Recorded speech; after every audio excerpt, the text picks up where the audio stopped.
Now, having somewhat successfully established my press credentials, and because you and I have at least one thing in common, which is that all of us deal with language all the time, I thought it might be nice today for me to come to you with some of my language complaints.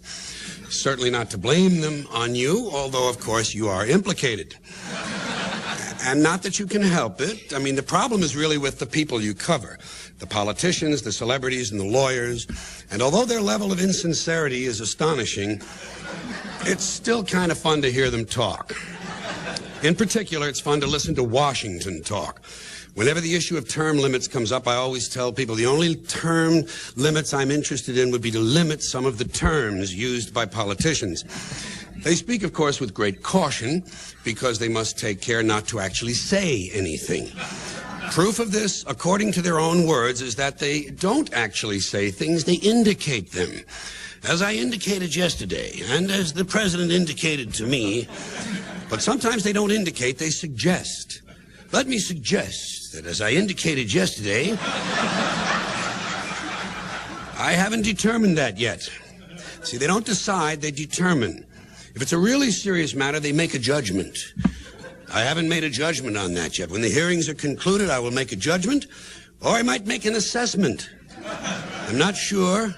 I haven't determined that yet. But when I do, I will advise you. They don't tell, they advise. I advised him that I had made a judgment. Thus far, he hasn't responded. They don't answer, they respond. He hasn't responded to my initiative. An initiative is an idea that isn't going anywhere. When he responds to my initiative, I will review his response, take a position, and make a recommendation. See, they don't read, they review. They don't have opinions, they take positions, and they don't give advice, they make recommendations. And so, at long last, after each has responded to the other's initiatives, and each has reviewed the other's responses, and everyone has taken a position, made a judgment, and offered a recommendation, now they have to do something. But that would be much too direct. So instead, they address the problem. We're addressing the problem, and we'll soon be proceeding. That's a big activity here in Washington. Proceeding. They're always proceeding or moving forward. A lot of that goes on. Senator, have you solved that problem? Well, we're moving forward on that. And when they're not moving forward, they're moving something else forward, such as the process. We have to move the process forward so we can implement the provisions of the initiative in order to meet these challenges. No one has problems anymore. Challenges. That's why we need people who can make the tough decisions. Tough decisions like how much soft money can I expect to collect in exchange for my core values?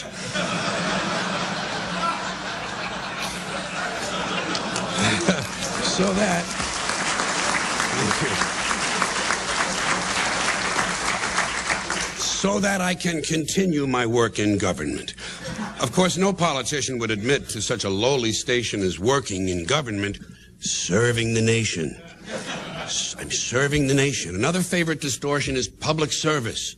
I'm in public service. I like America, don't you? The food is great, but the public service is terrible.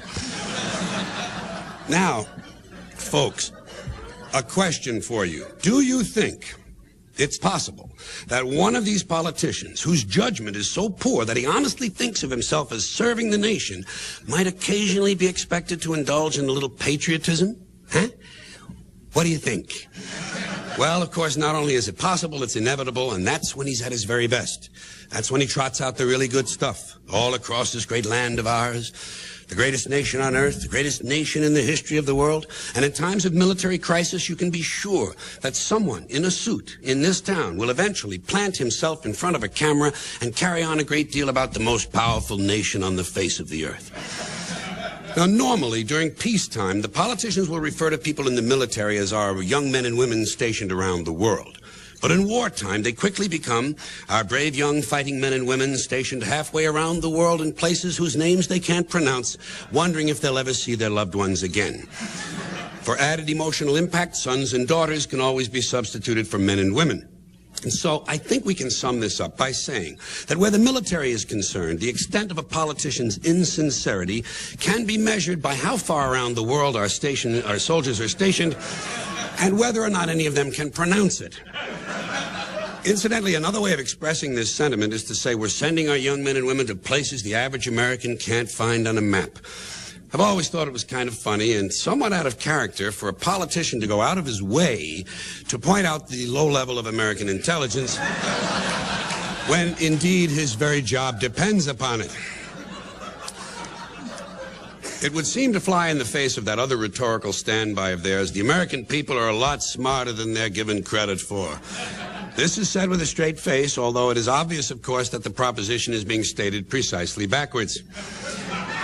But the politicians, God bless them, or something like that, they're at their most entertaining when they're in trouble. When they're in trouble, their explanations usually begin simply with words like miscommunication. What did you do wrong, Senator? Well, it was a miscommunication.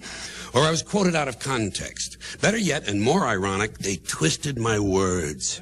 Such a nice touch. A person who routinely spends his days torturing the language complains, they twisted my words. Then, as the controversy continues to heat up, he moves to his next level of complaint. The whole thing has been blown out of proportion. It's always the whole thing. Apparently, no one has ever claimed that only a small portion of something was blown out of proportion. Has to be the whole thing. That's because now he's feeling the heat. And so, as time passes and more evidence comes in, he suddenly changes directions and tells us, we're trying to get to the bottom of this. Now he's on the side of law and order. It's jiu-jitsu, really. We're trying to get to the bottom of this so we can get the facts out to the American people. That's always a nice touch, American people. In fact, at this point, he might even say, I'm willing to trust in the fairness of the American people. Clearly, he's preparing us for something. And so, when finally all the facts come out and our subject seems quite guilty, he employs that sublime use of the passive voice, mistakes were made. Mistakes were made, don't look at me, probably someone in my office. Things are moving faster now. Mistakes were made is rapidly overtaken by there is no evidence. No one has proven anything. Eventually I will be exonerated. I have faith in the American judicial system and that certain sign that things are closing in. Whatever happened to innocent until proven guilty? Whatever happened? Well,